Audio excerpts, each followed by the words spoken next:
शिकारी राजकुमार की कहानी। मई का महीना और मध्याह्न का समय था। सूर्य की आंखें सामने से हटकर सिर पर जा पहुंची थी, इसलिए उनमें शील न था। ऐसा विदित होता था मानो पृथ्वी उनके भय से थर थर कांप रही थी। ठीक ऐसी ही समय एक मनुष्य एक हिरन के पीछे उन्मत्त चाल से घोड़ा फेंके चला आता था। उसका मुंह लाल हो रहा था और घोड़ा पसीने से लथपथ। किंतु मृग भी ऐसा भागता था, मानो वायु वेग से जा रहा था। ऐसा प्रतीत होता था कि उसके पद भूमि को स्पर्श नहीं करते। इस दौड़ की जीत हार पर उसका जीवन निर्भर था। पछुआ हवा बड़े जोर से चल रही थी। ऐसा जान पड़ता था, मानो अग्नि और धूल की वर्षा हो रही हो। घोड़े के नेत्र रक्तवर्ण हो रहे थे और अश्वारोही के सारे शरीर का रुधिर उबल सा रहा था। किंतु मृग का भागना उसे इस बात का अवसर न देता था कि अपनी बंदूक को संभाले। कितने ही ऊख के खेत, ढाक के वन और पहाड़ सामने पड़े और तुरंत ही सपनों की संपत्ति की भांति अदृश्य हो गए। क्रमशः मृग और अश्वारोही के बीच अधिक अंतर होता जाता था कि अचानक मृग पीछे की ओर मुड़ा। सामने एक नदी का बड़ा ऊंचा कगार दीवार की भांति खड़ा था। आगे भागने की राह बंद थी और उस पर से कूदना मानो मृत्यु के मुख में कूदना था। हिरन का शरीर शिथिल पड़ गया। उसने एक करुणा भरी दृष्टि चारों ओर फेरी, किंतु उसे हर तरफ मृत्यु ही मृत्यु दृष्टिगोचर होती थी। अश्वारोही के लिए इतना समय बहुत था। उसकी बंदूक से गोली क्या छूटी, मानो मृत्यु के एक महाभयंकर जय ध्वनि के साथ अग्नि की एक प्रचंड ज्वाला उगल दी। हिरन भूमि पर लौट गया। मृग पृथ्वी पर पड़ा तड़प रहा था और उसने अश्वारोही की भयंकर और हिंसाप्रिय आंखों से प्रसन्नता की ज्योति निकल रही थी। ऐसा जान पड़ता था कि उसने असाध्य साधन कर लिया। उसने पशु के शव को नापने के बाद उसके सींगों को बड़े ध्यान से देखा और मन ही मन प्रसन्न हो रहा था कि इससे कमरे की सजावट दूनी हो जाएगी और नेत्र सर्वदा उस सजावट का आनंद सुख से भोगेंगे। जब तक वह इस ध्यान में मग्न था, उसको सूर्य की प्रचंड किरणों का लेश मात्र भी ध्यान न था, किंतु ज्यों ही उसका ध्यान उधर फिरा, वह उष्णता से विह्वल हो उठा और करुणापूर्ण आंखें नदी की ओर डाली, लेकिन वहां तक पहुंचने का कोई मार्ग न दिख पड़ा और न कोई वृक्ष ही दिख पड़ा, जिसकी छांव में वह जरा विश्राम करता।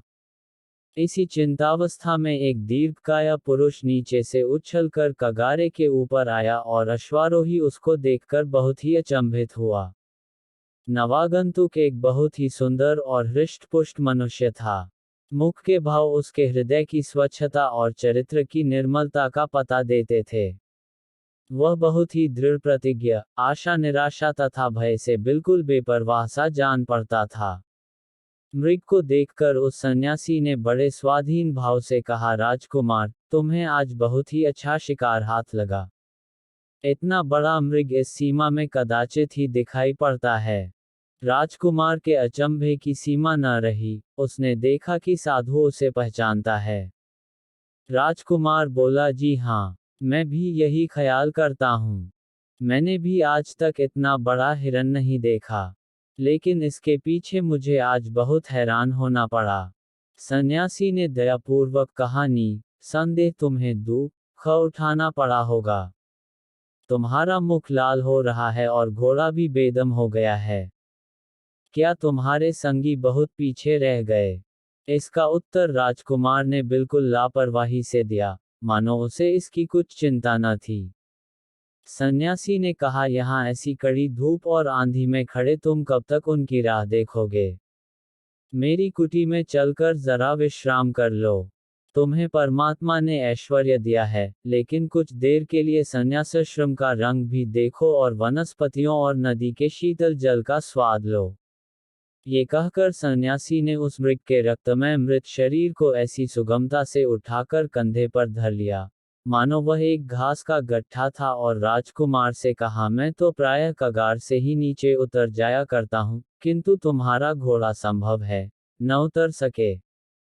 अतएव एक दिन की राह छोड़कर 6 मास की राह चलेंगे। घाट यहाँ से थोड़ी ही दूर है और वहीं मेरी कुटी है।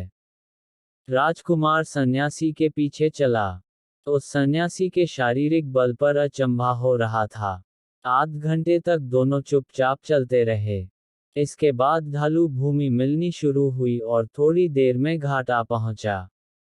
वहीं कदम कुंज की घनी छाया में, जहां सर्वदा मृगों की सभा सुशोभित रहती, नदी की तरंगों का मधुर स्वर सर्वदा सुनाई दिया करता, जहां हरियाली पर मयूर थिरकते, कपोतादि पक्षी मस्त होकर झूमते, लता द्रुमादि से सुशोभित सन्यासी की एक छोटी सी कुटी थी।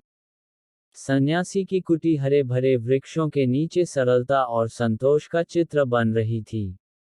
राजकुमार की अवस्था वहां पहुंचते ही बदल गई। वहां की शीतल वायु का प्रभाव उस समय ऐसा पड़ा, जैसा मुरझाते हुए वृक्ष पर वर्षा का। उसे आज विदित हुआ कि तृप्ति कुछ स्वादिष्ट व्यंजनों ही पर निर्भर नहीं है और न निद्रा सुनहरे तकियों की ही आवश्यकता रखती है।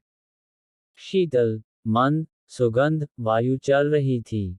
सूर्य भगवान अस्पताल को प्रयाण करते हुए इस लोक को तृषित नेत्रों से देखते जाते थे और सन्यासी एक वृक्ष के नीचे बैठा हुआ गा रहा था। ऊधो कर्मन की गति न्यारी।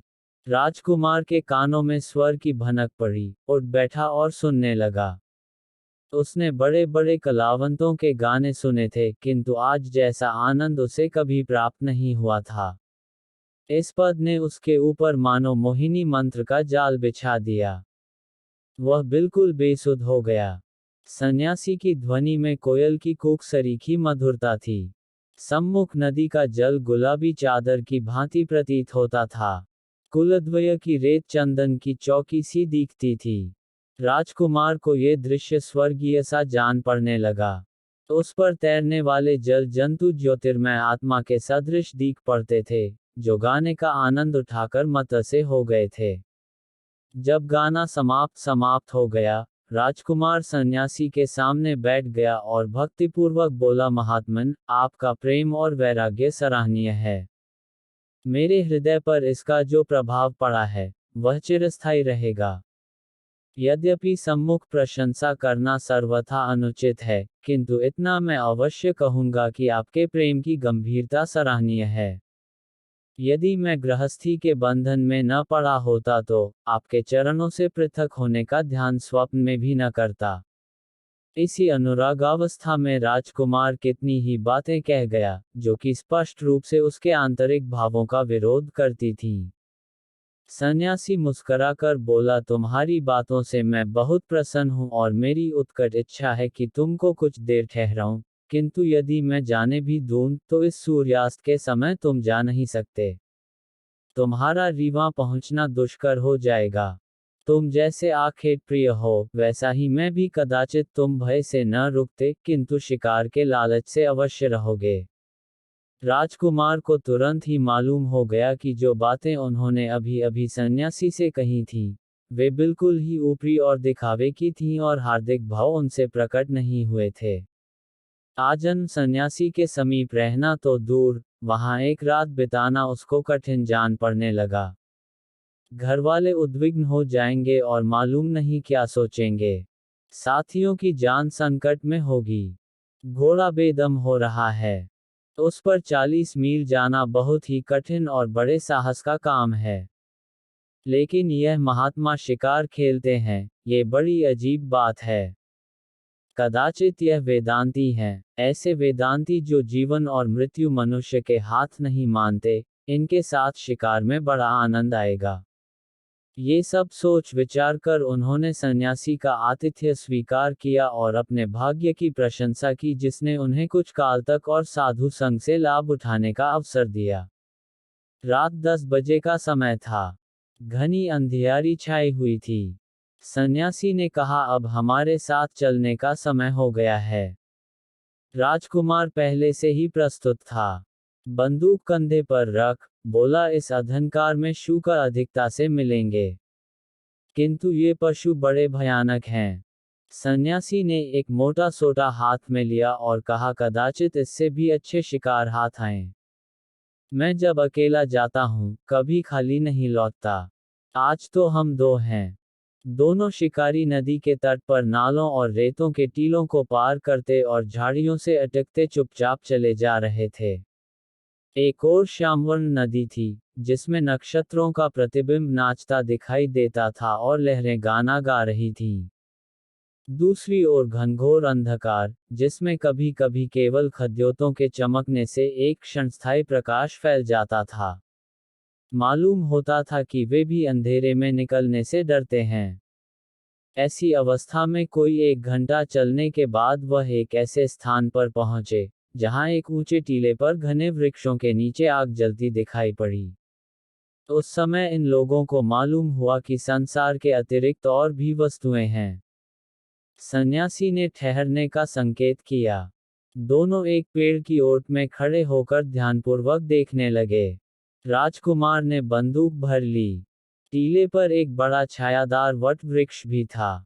उसी के नीचे अंधकार में 10-12 मनुष्य अस्त्र शस्त्रों से सुसज्जित मिर्जई पहने चरस का दम लगा रहे थे। इनमें से प्रायः सभी लंबे थे। सभी के सीने चौड़े और हृष्ट-पुष्ट। मालूम होता था कि सैनिकों का एक दल विश्राम कर रहा है। राजकुमार ने पूछा, ये लोग शिकारी है? ये राह चलते यात्रियों का शिकार करते हैं। ये बड़े भयानक हिंसक पशु हैं। इनके अत्याचारों से गांव के गांव बर्बाद हो गए और जितनों को इन्होंने मारा है, उनका हिसाब परमात्मा ही जानता है।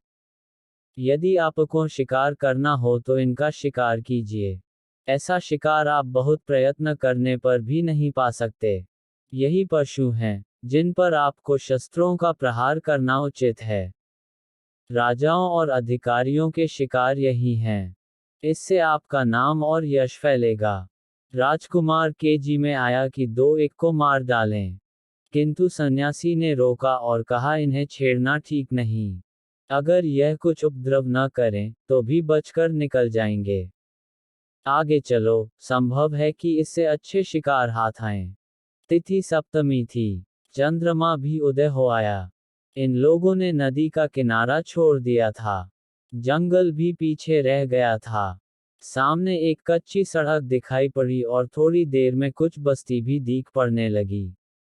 सन्यासी एक विशाल प्रासाद के सामने आकर रुक गए और बोले, आओ, इस मौलसरी के वृक्ष पर बैठें। परंतु देखो, बोलना मत, नहीं तो दोनों की जान के लाले पड़ जाएंगे। इसमें एक बड़ा भयानक हिंसक जीव रहता है, जिसने अनगिनत जीवधारियों का वध किया। कदाचित हम लोग आज इसको संसार से मुक्त कर दें। राजकुमार बहुत प्रसन्न हुआ और सोचने लगा, चलो, रात भर की दौड़ तो सफल हुई। दोनों मौलसरी पर चढ़कर बैठ गए। राजकुमार ने अपनी बंदूक संभाल ली और शिकार की, जिसे वह तेंदुआ समझे हुए था, वो देखने लगा। रात आधी से अधिक व्यतीत हो चुकी थी। यकायक महल के समीप कुछ हलचल मालूम हुई और बैठक के द्वार खुल गए। मोमबत्तियों के जलने से सारा हाता प्रकाशमान हो गया। कमरे के हर कोने में सुख की सामग्री दिखाई दे रही थी। बीच में एक हृष्ट-पुष्ट मनुष्य गले में रेशमी चादर डाले, माथे पर केसर का अर्धलंबाकार तिलक लगाए, मसनद का सहारे बैठा सुनहरी मुहनाल से लच्छेदार धुआं फेंक रहा था। इतने ही में उन्होंने देखा कि नर्तकियों के दल चले आ रहे हैं। उनके हाव भाव व कटाक्ष के शेर चलने लगे। समाजियों ने सुर मिलाया। गाना आरंभ हुआ और साथ ही साथ मद्यपान भी चलने लगा। राजकुमार ने अचंभित होकर पूछा, ये तो बहुत बड़ा रईस जान पड़ता है। सन्यासी ने उत्तर दिया, नहीं, ये रईस नहीं है, एक बड़े मंदिर के महंत हैं, साधु हैं। संसार का त्याग कर चुके हैं। सांसारिक वस्तुओं की ओर आंख नहीं उठाते, पूर्ण ब्रह्म ज्ञान की बातें करते हैं। ये सब सामान इनकी आत्मा की प्रसन्नता के लिए है। इंद्रियों को वश किए हुए इन्हें बहुत दिन हुए। सहस्त्रों सीधे साधे मनुष्य इन पर विश्वास करते हैं। इनको अपना देवता समझते हैं। यदि आप शिकार करना चाहते हैं, तो इनका कीजिए। यही राजाओं और अधिकारियों के शिकार हैं। ऐसे रंगे हुए सियारों से संसार को मुक्त करना आपका परम धर्म है। इससे आपकी प्रजा का हित होगा तथा आपका नाम और यश फैलेगा। दोनों शिकारी नीचे उतरे। सन्यासी ने कहा, अब रात अधिक बीत चुकी है, तुम बहुत थक गए होगे, किंतु राजकुमारों के साथ आखेट करने का अवसर मुझे बहुत कम प्राप्त होता है। अतएव एक शिकार का पता और लगाकर तब लौटेंगे। राजकुमार को इन शिकारों में सच्चे उपदेश का सुख प्राप्त हो रहा था। बोला, स्वामी जी, थकने का नाम न लीजिए। यदि मैं वर्षों आपकी सेवा में रहता तो और न जाने कितने आखेट करना सीख जाता। दोनों फिर आगे बढ़े। अब रास्ता स्वच्छ और चौड़ा था। हाँ, सड़क कदाचित कच्ची ही थी। सड़क के दोनों ओर वृक्षों की पंक्तियां थीं। किसी किसी आम्र वृक्ष के नीचे रखवाले सो रहे थे। घंटे भर बाद दोनों शिकारियों ने एक ऐसी बस्ती में प्रवेश किया, जहां की सड़कों, लालटेनों और अट्टालिकाओं से मालूम होता था कि बड़ा नगर है। सन्यासी जी एक विशाल भवन के सामने एक वृक्ष के नीचे ठहर गए और राजकुमार से बोले, ये सरकारी कचहरी है। यहाँ राज्य का बड़ा कर्मचारी रहता है। उसे सूबेदार कहते हैं। उनकी कचहरी दिन को भी लगती है, रात को भी। यहाँ न्याय सुवर्ण और रत्नादिकों के मोल बिकता है। यहाँ की न्यायप्रियता द्रव्य पर निर्भर है। धनवान दरिद्रों को पैरों तले कुचलते हैं और उनकी गुहार कोई भी नहीं सुनता। यही बातें हो रही थी कि यकायक कोठे पर दो आदमी दिखलाई पड़े। दोनों शिकारी वृक्ष की ओट में छिप गए। सन्यासी ने कहा, शायद सूबेदार साहब कोई मामला तय कर रहे हैं। ऊपर से आवाज आई, तुमने एक विधवा स्त्री की जायदाद ले ली है। मैं इसे भली भांति जानता हूँ। यह कोई छोटा मामला नहीं है। इसमें एक सहस्र से कम पर मैं बातचीत करना नहीं चाहता। राजकुमार ने इससे अधिक सुनने की शक्ति न रही। क्रोध के मारे नेत्र लाल हो गए। यही जी चाहता था कि इस निर्दयी का अभिवध कर दूं। किंतु सन्यासी जी ने रोका, बोले, आज इस शिकार का समय नहीं है। यदि आप ढूंढेंगे तो ऐसे शिकार बहुत मिलेंगे। मैंने इनके कुछ ठिकाने बतला दिए हैं। अब प्रातः काल होने में अधिक विलंब नहीं है। कुटी यहाँ से अभी 10 मील दूर होगी। आइए, शीघ्र चलें। दोनों शिकारी 3 बजते बजते फिर कुटी में लौट आए। उस समय बड़ी सुहावनी रात थी। शीतल समीर ने हिला हिलाकर वृक्षों और पत्तों की निद्रा भंग करना आरंभ कर दिया था। आध घंटे में राजकुमार तैयार हो गए। सन्यासी में अपनी विश्वास और कृतज्ञता प्रकट करते हुए उनके चरणों पर अपना मस्तक नवाया और घोड़े पर सवार हो गए। सन्यासी ने उनकी पीठ पर कृपापूर्वक हाथ फेरा। आशीर्वाद देकर बोले, राजकुमार, तुमसे भेंट होने से मेरा चित्त बहुत प्रसन्न हुआ। परमात्मा ने तुम्हें अपनी सृष्टि पर राज करने के हेतु जन्म दिया है। तुम्हारा धर्म है कि सदा प्रजापालक बनो। तुम्हें पशुओं का वध करना उचित नहीं। दीन पशुओं के वध करने में कोई बहादुरी नहीं, कोई साहस नहीं। सच्चा साहस और सच्ची बहादुरी दीनों की रक्षा और उनकी सहायता करने में है। विश्वास मानो, जो मनुष्य केवल चित्त विनोदार्थ जीव हिंसा करता है, वह निर्दयी घातक से भी कठोर हृदय है। वह घातक के लिए जीविका है, किंतु शिकारी के लिए केवल दिल बहलाने का एक सामान। तुम्हारे लिए ऐसे शिकारों की आवश्यकता है, जिसमें तुम्हारी प्रजा को सुख पहुंचे। नी शब्द पशुओं का वध न करके तुमको उन हिंसकों के पीछे दौड़ना चाहिए, जो धोखाधड़ी से दूसरे का वध करते हैं। ऐसे आखेट करो, जिससे तुम्हारी आत्मा को शांति मिले। तुम्हारी कीर्ति संसार में फैले। तुम्हारा काम वध करना नहीं, जीवित रखना है। यदि वध करो, तो केवल जीवित रखने के लिए। यही तुम्हारा धर्म है। जाओ, परमात्मा तुम्हारा कल्याण करें।